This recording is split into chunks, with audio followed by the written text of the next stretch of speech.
Эфир нашего телеканала продолжает программа «Актуальное интервью». В студии Иван Лазаренко. Здравствуйте.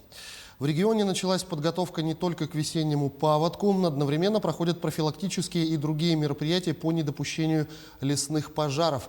Как идет подготовка к пожароопасному периоду, мы поговорим с гостем нашей студии. Это руководитель пресс-службы Главного управления МЧС России по республике Ксения Рахматуллина.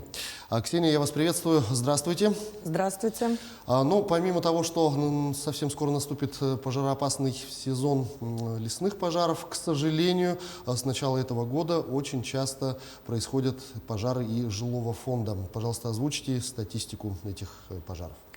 Действительно, мы наблюдаем рост пожаров. С начала года у нас уже более 500 пожаров зафиксировано. Основной их процент происходит в жилом секторе.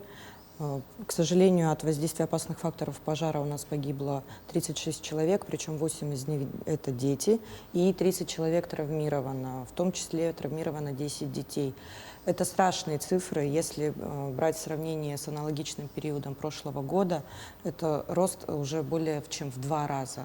Органы государственного пожарного надзора, а также специалисты нашего ведомства регулярно проводят профилактическую работу с местным населением, то есть с организациями, органами власти.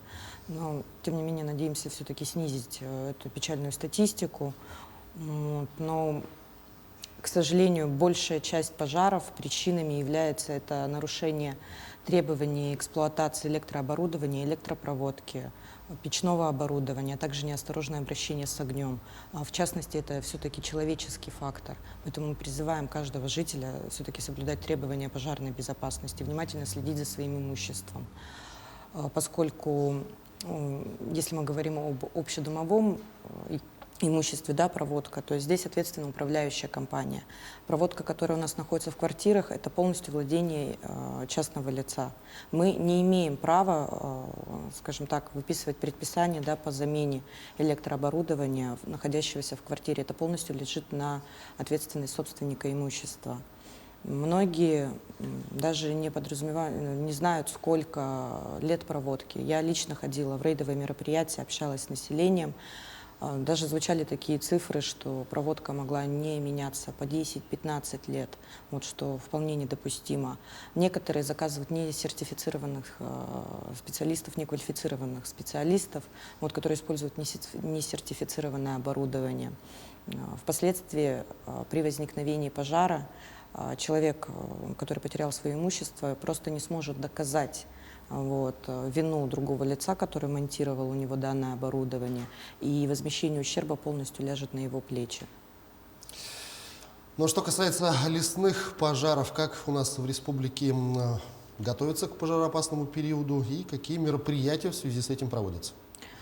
Подготовку к пожароопасному периоду мы проводим заблаговременно.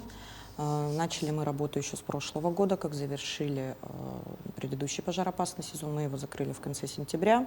Соответственно, с этого момента мы уже начали готовить документы, планы на 2021 год. Вчера у нас завершились всероссийские командно-штабные учения, как раз-таки у нас завершающим этапом была проверка работы органов управления в условиях чрезвычайной ситуации от природного пожара. Поступила вводная о том, что в Суэнтес-Атал угрожает лесной пожар.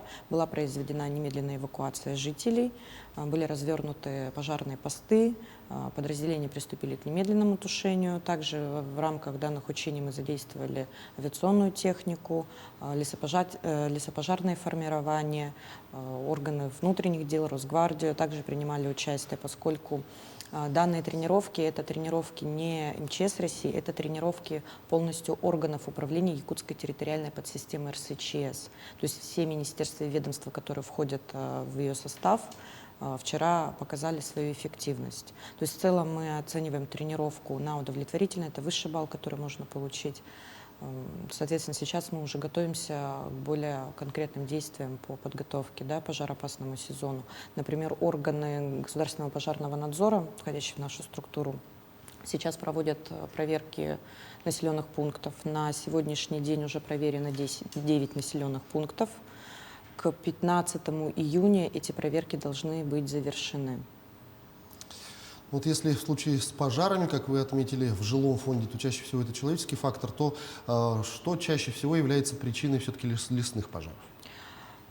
Анализ причин и условий возникновения природных пожаров показывает, что в большинстве случаев, конечно, это природный фактор.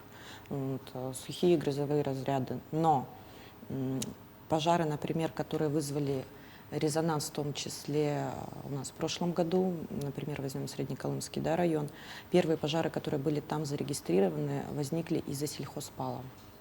То есть были возбуждены уголовные дела по факту данных пожаров.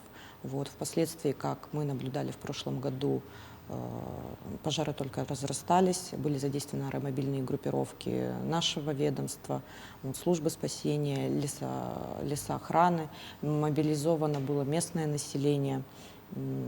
Соответственно, в большинстве случаев, которые пожары приближены к населенным пунктам, это все-таки вина жителей. То есть кто-то по неосторожности, кто-то съездил на природу, съездил на охоту, оставил незатушенным костер, окурки сигарет. У нас лето хоть и не продолжительное, но очень жаркое. И по предварительному прогнозу мы не ожидаем обильных осадков в конце мая и в начале июня месяца, что впоследствии ляжет, что мы подходим к угрозе того, что у нас пожароопасный период будет очень тяжелый для нашей республики. Ну вот, учитывая этот прогноз, скажите, что в первую очередь нужно знать и какие правила соблюдать во время пожароопасного периода и что грозит нарушителям за нарушение законодательства? В первую очередь я хочу озвучить, что с 1 января у нас вступили изменения в правила противопожарного режима Российской Федерации. Они касаются как и органов местного самоуправления, так и владельцев частных строений, дач, кто проживает в СОТах, СОНТ. В первую очередь хочу отметить, что сейчас, как у нас снег сойдет, все поедут на свою дачу, убирать мусор. Мы не запрещаем сжигать мусор, то есть конкретного запрета на разведение огня нет. Но сжигание должно проводиться в строго определенных местах, которые определяют органы местного самоуправления. Как правило, это происходит на расстоянии 50 метров от жилых строений и 100 метров от хвойной растительности, то есть от лесного массива. Эти расстояния можно сократить в 2 раза при наличии специально оборудованных баков с закрывающейся крышкой. Соответственно, когда население поедет на свои дачи, они должны заранее с председателем, или с округом решить вопрос, где они будут сжигать растительность, мусор сухую. Я ранее работала в органах государственного пожарного надзора, в должности дознавателя в частности. И у нас как раз-таки на начало мая, да и в принципе весь май, большинство пожаров происходили как раз-таки в данных секторах. И основная причина того была, что люди просто поленились собрать сухостой травы, доверясь на авось, поджигали его. Я лично была свидетелем, где такой беспечной халатности впоследствии пострадало 6 участков с крупным ущербом. Поэтому мы призываем граждан все-таки соблюдать требования пожарной безопасности, в первую очередь, и думать не только о своем имуществе, но и об имуществе своих соседей, которое может пострадать впоследствии. Что касаемо изменений в законодательстве в органах для органов местного самоуправления, сейчас увеличена ширина минерализированной полосы, которая должна быть возле населенного пункта. Если ранее требовалось 1,5 метра, в среднем 10, да? 10 метров, да. Это один из проблемных вопросов, которых сейчас решают на правительственных заседаниях, поскольку финансирование было заложено в декабре 2020 года на 2021, а изменения уже произошли в 2021 году. Надеемся, что в ближайший месяц все-таки мы все финансовые вопросы урегулируем, приведем к консенсусу. И не допустим того, чтобы у нас наши населенные пункты были подвержены угрозе возникновения природных пожаров. Также проблемным вопросом у нас является это наличие наружного противопожарного водоснабжения. У нас до сих пор остаются некоторые районы безводными населенных пунктов. Да, к сожалению, реальность такова.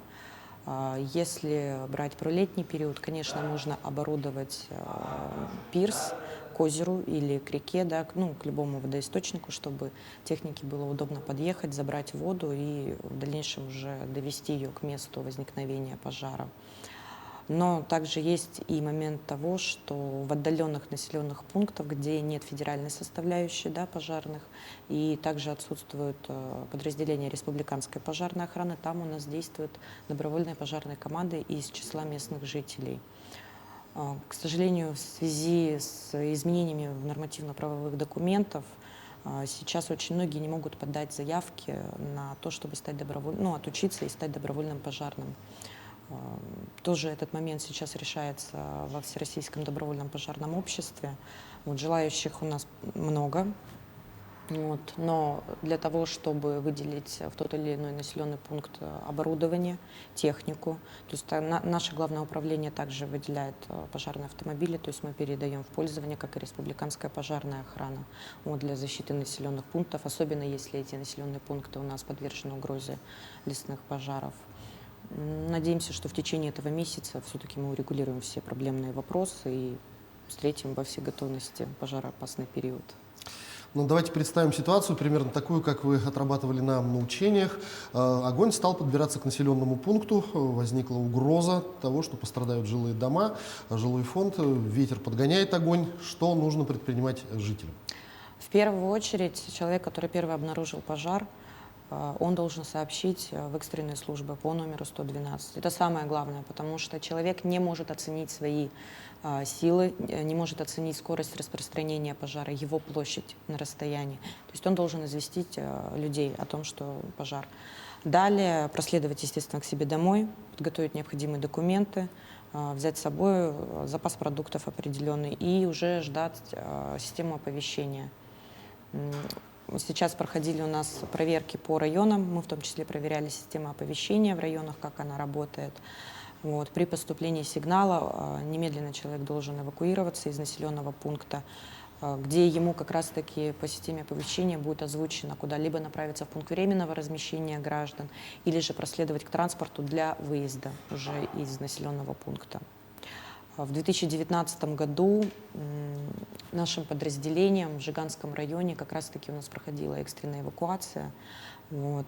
Наша аэромобильная группировка вылетела из Якутска для ликвидации и недопущения угрозы распространения пожара на населенный пункт. К тому времени, как они уже подъезжали, пожар действительно подошел близко к поселку, и было принято единственное верное решение, то есть в первую очередь эвакуировать граждан, поскольку, конечно же, ни один дом не пострадал от населенного пункта. Наши огнеборцы отстояли село, но дабы не рисковать, естественно, мы провели экстренную эвакуацию жителей и доставили их в район. Ну, как говорится, лучше перебдеть, да, чем недобдеть. Да. Ксения, я благодарю вас за эту беседу. Спасибо, что ответили на наши вопросы. И хочется пожелать вам и всем жителям нашей республики все-таки быть более сознательными и ответственно подходить ко всему, что связано с огнем. Спасибо большое. Всего доброго. Это была программа «Актуальное интервью». У нас в студии был руководитель пресс-службы Главного управления МЧС России по республике Ксения Рахматуллина. Берегите себя, не забывайте носить маски и соблюдать дистанцию в общественных местах. До встречи в эфире.